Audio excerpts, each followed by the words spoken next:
I was skiing in Lake Tahoe many years ago after they got dumped with feet and feet of snow.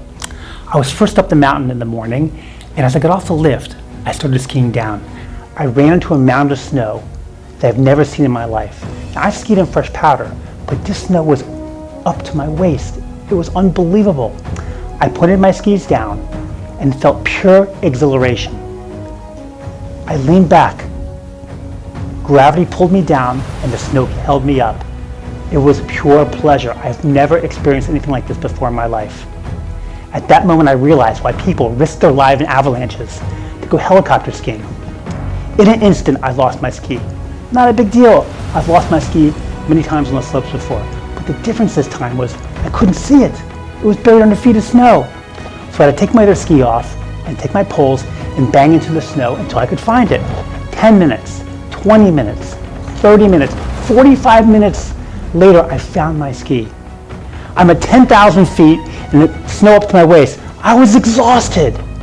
You see, I took what was one of the most pleasurable days of my life and it turned into one of the most miserable. Why? Because I wasn't connected. Just not physically, because when you ski in deep powder, you need to wear ski straps, but spiritually. Because anytime you go down the mountain, you're gonna hit obstacles just like you do in life. But when you're connected spiritually, every day could be a pure pleasure. What I want to try to get across to you today is that every day of our life should be pure pleasure, whether you're skiing 3 feet of snow or sitting in traffic. I want to give you over one idea that can help you to achieve this pleasure, because there's no reason that you should be sitting in the back of an airplane coach when there's seats in first class. God created the world for you. That's it. He created the world for you. God created Adam, put him in the Garden of Eden by himself. He was there by himself. It was all for his pleasure. Eden in Hebrew means pleasure. It was a garden of pleasure. Then he created Eve, and together they lived in that garden of pleasure.